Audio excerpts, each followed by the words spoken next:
Generally, Sophia and I don't spend a lot of time watching TV or listening to radio. TV, I almost want to say never. Radio, every now and again, sort of by chance. But I'll never forget, there's this one ad that I hope I'll never forget. For me, it was just very funny. I apologize beforehand that I'm going to probably step on my mother-in-law's toes. Sorry. But there's this one ad where Jonathan, can't remember his Radio Raps or something, but he speaks on this radio ad and he says some guys like to suckle, they like to struggle, they like to bribe with charcoal, they like to allow their mother-in-laws to stay on the property with them, and then he gives about one or two other things, and there was just something about that. It was just fun. The way that you sort of mentioned that specifically is one thing, but I think what I resonate with that joke or ad, if you will, is that sometimes when I look at people around us, and you sometimes think about that about me, let's be honest, or anyone else for that matter, is you sometimes look at someone and you think, you like to suckle. So you're sort of choosing something, and it sort of feels like you're just going on repeat, the same thing over and over again. Let's be honest. Like, we've all had that thought when you look about someone else. But then I also want to remind us that very often people have thought that about us. For some apparent reason, whatever it is that we do, like we can think, like, let's put it honest. The easiest thing in life is to fix other people's problems. I can fix your finances, your marriage, your everything, and everyone thinks the same thing about you. It's just how it works. But the problem that I've realized, and specifically that I thought about now during worship, I was just reminded, for example, when we start thinking about it is well, and I praise your name, and these songs, and specifically the more happy, clappy ones that we started with, I was just reminded that how easy it is for us as people to think that that is something that you can do, that is something that you can appreciate, but not for me. Like, I'm still here, like the Lord still needs to do something with me, or I'm not in the mood for it, or I'm not completely sure how I am, maybe next time. And I was just reminded that sometimes so many of us go through our whole Christian walk in this box of maybe next time, or I don't feel like it now, or I'm not sure what to do, but that works for you, but it doesn't work for me. I'm glad that. And I feel that the Lord this morning wants to remind us that, number one, we don't need to suckle, if I can put it in the best way. I feel like the Lord wants to take us from this comfort zone, if you will, this place that we're so used to, despite the fact that we don't like it here. He wants to move us from there to a place of peace, a place of purpose, a place of hope. And I feel that if we open up our hearts enough, and if we are brave enough and adventurous enough to just say, Lord, if this is true, just speak to me in my spirit. Like, I'm not going to try and reason it out by saying I've done this before, I've tried that. I just really want to, Lord, like, just speak to us this morning. And as I mentioned last week, I'm not speaking to anyone. I'm firstly speaking to myself, and then I'm speaking to everyone else. So this morning, as we go into this message, I quickly want to do a recap of how we got here to what I feel the Lord wants to lay in our hearts. And it's going through the person of David, which once again we feel is that person. He's the ultimate king of Israel. Maybe him and Solomon are sort of tired and sort of thinking about, but they were destined for these great things. And this morning I feel that the Lord wants to remind us that we're all destined to be part of his great plan. Maybe in different roles, responsibilities, opportunities, but we're all destined to be part of something greater, and that's his plan. But how we got here is we first spoke about King Saul, and how at one stage we could just see that his heart was very much in that same space that I was just mentioning before, of how we reason things. And he kept on reasoning things from his own mind. And at one point when they were in battle and they were losing badly, he sort of made a call and said, listen, guys, do you remember that Ark of the Covenant, that promise of God, that presence of God? Let's bring it. Let's use that, sort of like a lucky charm. Let's bring it. And obviously the Lord wasn't impressed. And they lost that battle profusely. It was just it was bad. And they lost the Ark of the Covenant, which essentially was this big box that was just golden and with these angels on top. And the presence of the Lord at that stage was sort of physically and spiritually there. And what Saul was doing, when you think about it, it makes sense. Because I'm struggling here in this battle that I'm a part of, and some of us might relate to this. So you feel like you're sickling in life. And the way that I can get through the sickling, because struggling isn't the same as sickling. You know this just as good as I do. But there's something about if I get something of the Lord, whether it be the pastor or that Bible or that song or that conference or whatever, and if I bring that into my life, then this sickling would go better. And we've done that. Like, I think I've captained that team. So as much as I want to throw Saul under the bus, that's sort of all of us. But the problem with that is we try and take God and make him part of our plans instead of saying, God, what is it that you want? And that's what that whole conflict was about. And because he was trying to add God to his life instead of following God, everything blew up from there. And they lost the battle, they lost the ark. And there was this weird scene of the enemy having this presence of God, but yet they were cursed wherever that thing went. And they were left it at the one city, and they started getting boils and blisters and things, and then they moved it to the other part, and then they started experiencing the same thing. And this carried on for a couple of months into 3 cities, and eventually they said, okay, listen guys, this thing isn't working out. Like, this thing has destroyed our Dagon statue, our idol worship statue. Like, things are not good. Let's just sort of send it back on a cart. And they send it back, and eventually it gets to the Israelites. And for some reason, instead of taking it back to its place of honor, because of bad leadership from Saul, he just sort of left it there. He said, okay, just be there. And that's sort of where we see the conflict of Saul and David kicking up, and David, and then Saul loses his mind completely and trying to kill David, and he sort of loses himself in that battle. So we need to sort of see this. But in the meantime, this Ark of the Covenant is continuously just there where they put it in storage. And eventually Saul died, as we discussed last week, and from there on we saw David being raised up as the king of Judah, the one half of the kingdom. And you have this army coup, if you will, taking over Israel. The general and the emperor is sort of deciding who's going to rule, and they're against one another, and this carries on. And we see David making some decisions that we're not sort of completely sure, like, are you godly or are you not? And things are just weird in this whole time. Like, really, I'm going to encourage you, just read it. Take your Sunday, say to yourself, it's the day of the Lord, and just focus on how the Lord can use these things. And you see this weird thing, and then eventually David does become the king of the whole of Israel, with Israel and Judah, these 2 parts of one nation, and he becomes their king. And it's this beautiful event. And there's this point in time that I mentioned at Connect Group where David sort of realizes, wow, the Lord really did choose me for this, and he is blessing me for this. But then he mentions how he was blessed for the sake of the kingdom. And we mentioned on Thursday night that the reason we are blessed is so that we can be a blessing to other people. But now you have David being the king, and he's trying to restore things and tying up loose ends, if you will, restoring things to the way that they should. And then you get to the space in 2 Samuel where David essentially says, let's bring the Ark of the Covenant back. And we've discussed this story before, and some of you have heard it, and Dan also preached on it when we had the Worship Connect.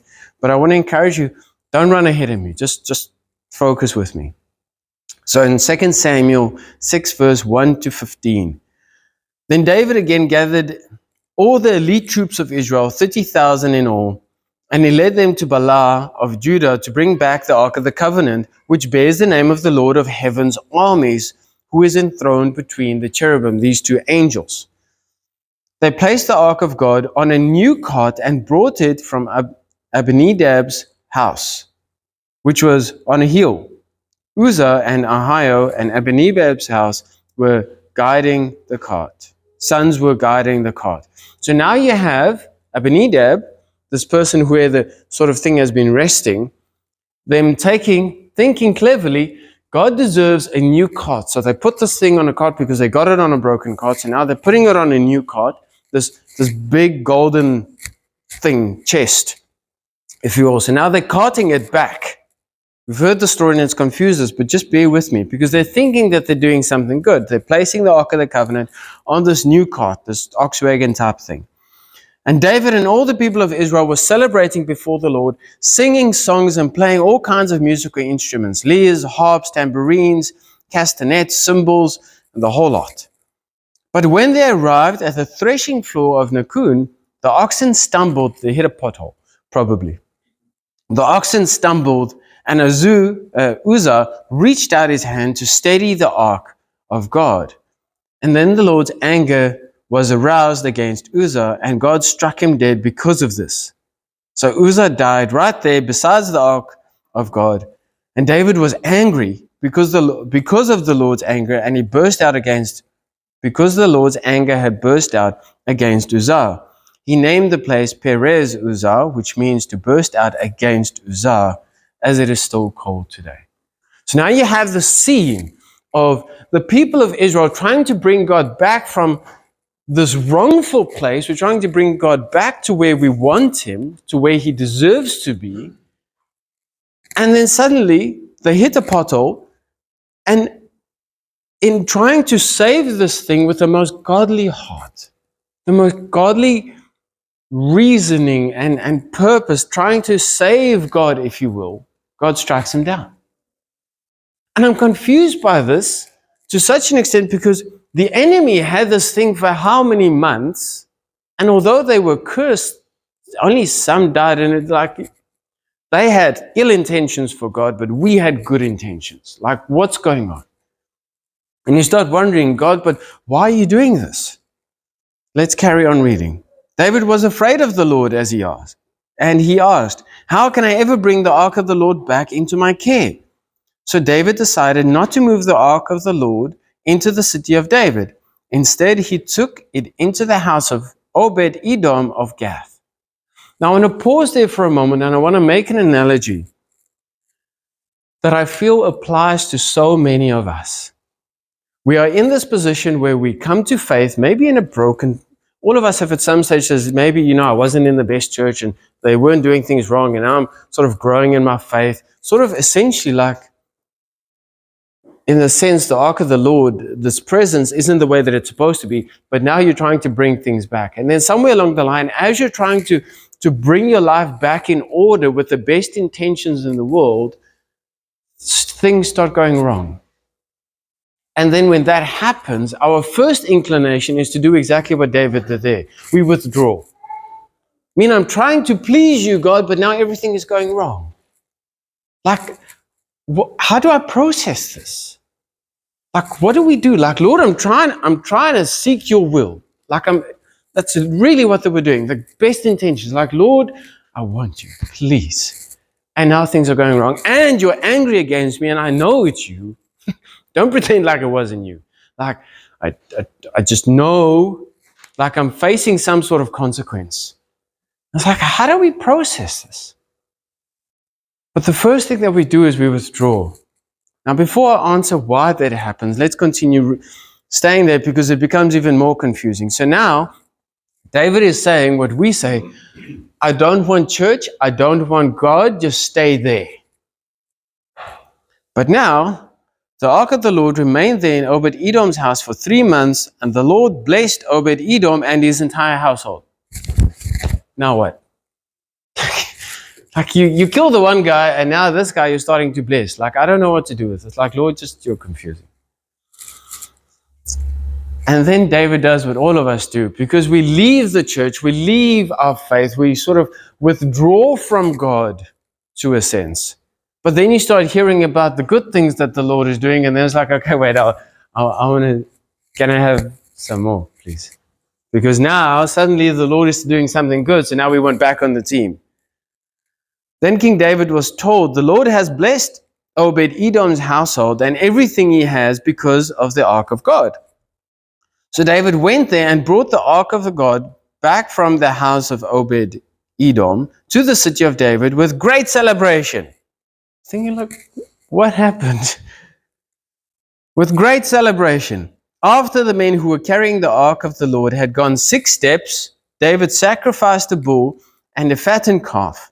And David danced before the Lord with all his might, wearing his priestly garment. It doesn't say only his priestly garment. So David and all the people of Israel brought the ark of God the ark of the Lord with shouts of joy and blowing of ram's horns. Like, what changed? Like, what happened? Because there's no break there in this narrative in 2 Samuel, where we just see this sort of going like, at first they brought him in, and then they heard that the guy was blessing him, and then they tried it again, but now it worked.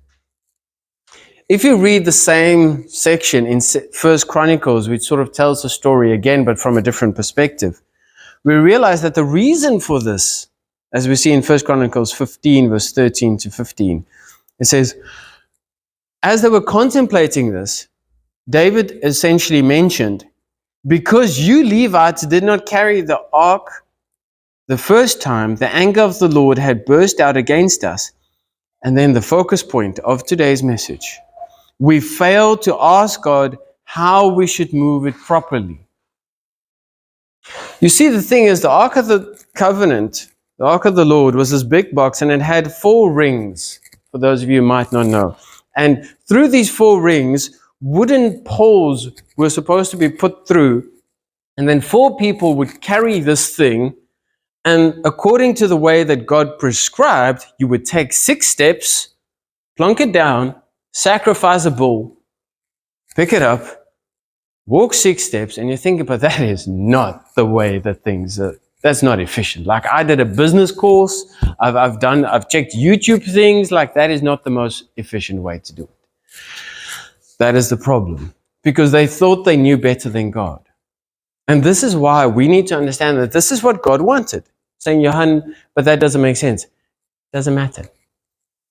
Like, and I mean this from love. Sometimes I would tell Gabby to do something and she doesn't want to. Like, she doesn't want to clean her room. She doesn't want to pick up her stuff. She doesn't want to do something that she doesn't understand yet. It doesn't matter. I know better as her father. I know that if you jump off of that wall, you're going to get hurt. There's something in us as those who know better.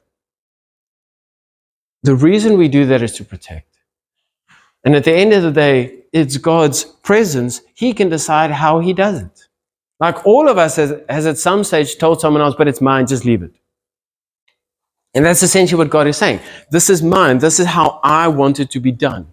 Out of reverence, you need to understand that you are not mightier than me. It's not about what you think is clever. It's what I prescribed. And then we see in verse 14, so the priests and the Levites purified themselves in order to bring the ark of the Lord of God of Israel to Jerusalem. And then the Levites carried the ark of God on their shoulders with the carrying poles, just as the Lord instructed Moses in Exodus. And if we start seeing the things in this light, there's something different, because this is one of the reasons why we specifically as a church and as 412 specifically, this is one of the reasons why we so desperately want to build God's church the way that he prescribed in the book of Acts and in the New Testament. Because there's a lot of churches, respectfully so, with the best intentions in the world, putting God on a new cart and saying, this is better. And this is why we want to do things the way that we do things, and establishing that what is eldership in a church, what is true doing worship. Is it because this is what we like or what we think the Lord deserves? Is this, how do we do life? Is it, how do we host one another? What is it that we truly believe? What is our focus points? Do we allow traditions to trump what God says or not? So in the same way as we're moving God's ark, we are moving God's church. And it's not just us as a church, it's you and you and you. And all of us together are part of his church. And how we do that is important to God. And this is why we so desperately want to get it right, because God does have a right for anger, which scares us. And I think it should, because God is almighty and God is all deserving. And God was angry because they supposed that they knew what God wanted, but they actually just did what they thought they knew was better. And I think we sometimes do that in our own life. And we need to understand that it's so easy for us to start getting scared and even start getting angry. We say, God, but you're a loving God, and now you do this. The thing is, the moment we start reasoning that way, it's because we start reasoning from our insecurities and once again making ourselves God. saying that what he is doing is wrong because that's what I think is wrong. All while forgetting God works differently with different people. He works differently with different churches. He works differently with different nations, as we saw.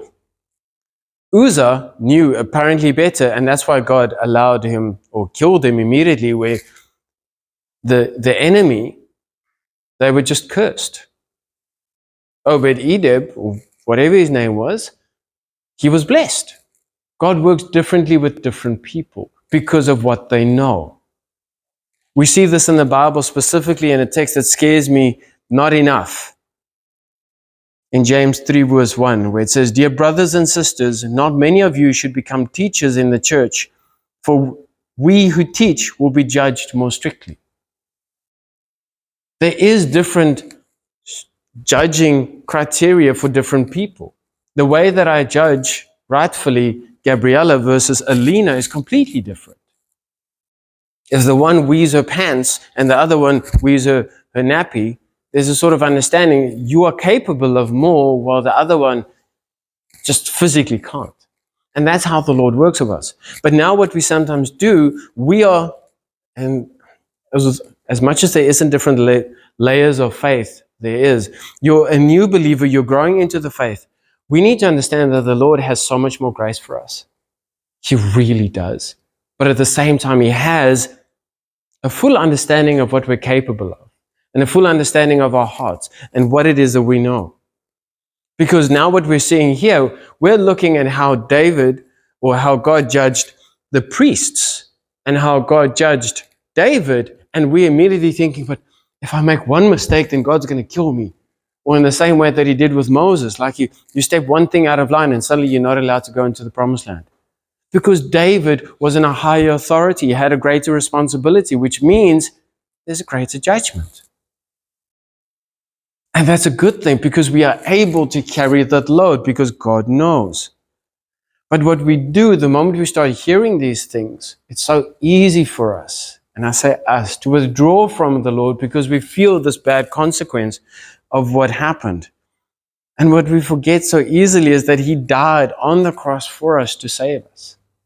We see these consequences of bad choices. In the same, from a broken perspective, we look at Adam and Eve. I think it's one of my favorite examples. We see Adam and Eve, for example, choosing badly, and God chases them out of the garden.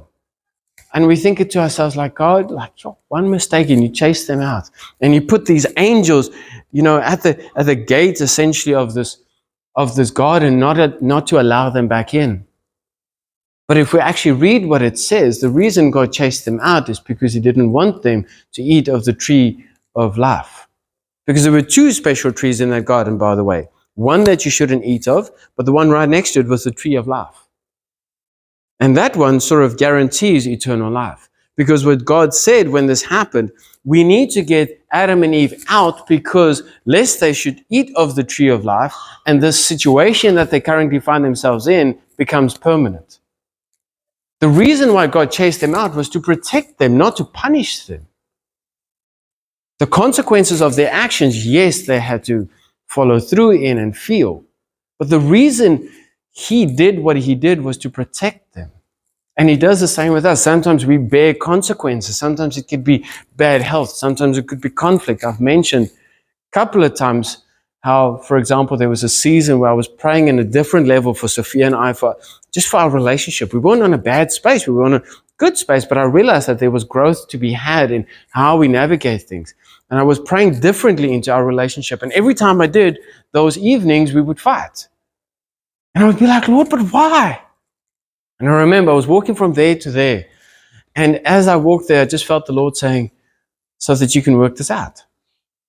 Like you're praying for growth, now I'm allowing you situations to grow in. And we pray for the Lord for certain things in our life, and then He creates an atmosphere of where we can rely on Him and see His grace and see His power. And the moment we're in that situation, we say, whoa, no. No, thank you. I'm going to get wet. We're praying for rain, but we don't want the mud. And that's because it's something that we just constantly do. And I feel that we need to be reminded that the Lord wants to do something special in us. And the way that we do that is I feel we need to go one chapter back to 2 Samuel chapter 5, right before the story. And I think this highlights how God knew that David was supposed to know better, David and all those around him. So there's a section in 2 Samuel 5 verse 17. When the Philistines heard that David had been anointed king of Israel, they mobilized all their forces to capture him. But David was told that they were coming, so he went into a stronghold. The Philistines arrived and spread out across the valley of Rephaim. So David asked the Lord, focus on this. So David asked the Lord, should I go out and fight the Philistines? Will you hand them over to me? And the Lord replied to David, yes, go ahead. I will certainly hand them over to you. So what did David do? So David went to Baal Perazim and defeated the Philistines there. The Lord did it, David exclaimed. He burst through the enemies like a raging flood, like from the front, raging through them. This is important. This is how he beat them. From the front, directly to the front, like a wave, raging flood. So he named the place Baal Perazim, which means the Lord who burst through. The Philistines had abandoned their idols there, so David and his men confiscated them. Then we see a second time in verse 22, directly after this. But after a while, the Philistines returned and again spread out across the valley of Rephaim. They don't learn their lessons. But now I can see the enemy saying, we learned our lesson. But they didn't know that David was a praying man. And David asked the Lord what to do. Do not attack them straight on, the Lord replied. Instead, circle around them and attack them near the poplar trees. When you hear the sound like marching feet in the tops of the poplar trees, be on alert. This will be your signal that the Lord is moving ahead of you and strike down the Philistine army. So David did what the Lord commanded, and he struck down the Philistines all the way from Gibeon to Gezer. What is so crucial for me in the situation is it would be so easy for David to say, are you telling me they're coming back to the same valley, the same situation, the same fight? This is going to be easy. Okay, guys, you know the drill, you know the valley, you know what worked last time. They stood no chance. The Lord provided, let's go. No. David's found himself in exactly the same situation, but he was praying to the Lord. He didn't rely on his past experiences, his skills, his knowledge, everything that he knew from the past. He wasn't relying on that. He was relying on the Lord to tell him what to do. And it's so crucial for us when we live our life, regardless of whether we find ourselves in a situation that we think is good or bad. We need to be continuously praying in all things through prayer. But then I realized anew, it's so easy for us to listen to this message from a place of insecurity. I want to encourage us, do not let the devil discourage you this morning. Let us not sit here and think, yeah, but I can't do it. That's for those people, as I mentioned in the beginning. It's not. Yes, you failed. Yes, I failed. Yes, Peter's failed. Everyone fails. David failed. Even before this, I've mentioned how David it's like his moral compass sort of felt like it goes like this. Maybe that's just from my perspective, how I'm reasoning things from the side. But even though you failed, we need to continuously do things from a praying perspective. Because the Lord wants to lead us into victory. That's what He wants to do. He wants us to stop sickling. But the only way that we can do that is we live a life filled with prayer. Like, Lord, how can I fix this? No, but Lord, I've already tried that. I think about Peter on the boat. Cast your net on the other side. No, we've been catching all night. And the Lord says, cast your net again.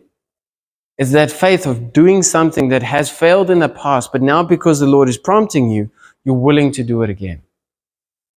It's doing something that don't make sense or that doesn't make sense. For us in churches, or I think just for me in leadership, I've realized, I think one of the biggest struggles in trying to lead people, and even in my family, we find ourselves in a new situation that looks similar to what we've experienced in the past. And now what we do is we try and default back to our old behaviors of how we got through this battle instead of realizing the Lord has something new. The Lord wants to do something different in us as a church. I know a lot of things happen in previous churches. I know a lot of things happen in past relationships. I know a lot of things happen in your previous work and in your health and all these things. But we constantly need to say, Lord, in this situation, what do you want? And sometimes He's going to be quiet. I'm currently in a quiet spot where I feel the Lord said something, but now I want that confirmation because I'm starting to doubt myself. Like, Lord, please, can you confirm? And the Lord's like, how long are you going to wait? I feel the Lord's testing me. I'm going to be honest.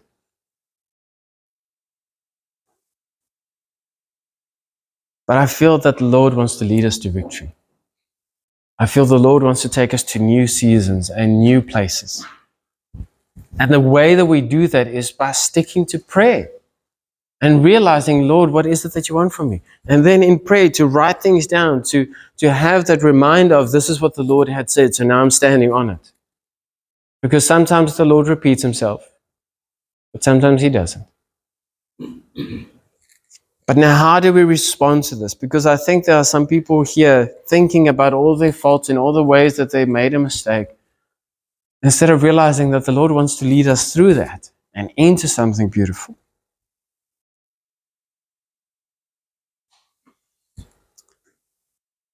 Because if there's one thing that we can learn from David, is when he realized his faults, as we'll speak probably about next week, despite all his mistakes, despite the fact that he even messed up bringing in the Ark of the Covenant, despite the fact that he messed that up properly to the point where someone died, David is still known to be one of the greatest kings, arguably the best king the world has ever seen. But David had the choice. Lord, am I going to continue focusing on my mistakes, or am I going to, Lord, I'm seeking your will? And I feel that we today are in that position. Like, am I going to continue focusing on my past, those people, that church, my comfort zones, or am I going to step into something new and say, Lord, I'm going to pray differently. I'm going to wait more patiently. What is it? Lord, if you want me to repeat something with no fruit, then that's fine, because that's your will, rather than disqualifying ourselves. Let's close our eyes and pray. Dear Lord, thank you so much for this message, Lord. I pray that you encourage us, Lord. I pray that you help us realize anew what it means to follow you, Lord. I pray that you help us pray for our lives, Lord, to know what choices to make, what actions to take. I pray for a sensitivity where we can hear you, Lord, to your will and your words, Lord. But I also pray for an obedience to actually follow it, even when it doesn't make sense. I pray that you use us, Lord. Grow us into a mature church, a mature body that is able to influence the world around us, Lord. In Bathurst and the Eastern Cape and the whole world, Lord. I pray that you use us. Help us become usable to you, Lord. Because it's only through your will and your empowerment that we can do it, Lord. Please help us not to stay fixated on our abilities, Lord, but let us stay focused on you, Lord. I thank you for your love, Lord. Amen.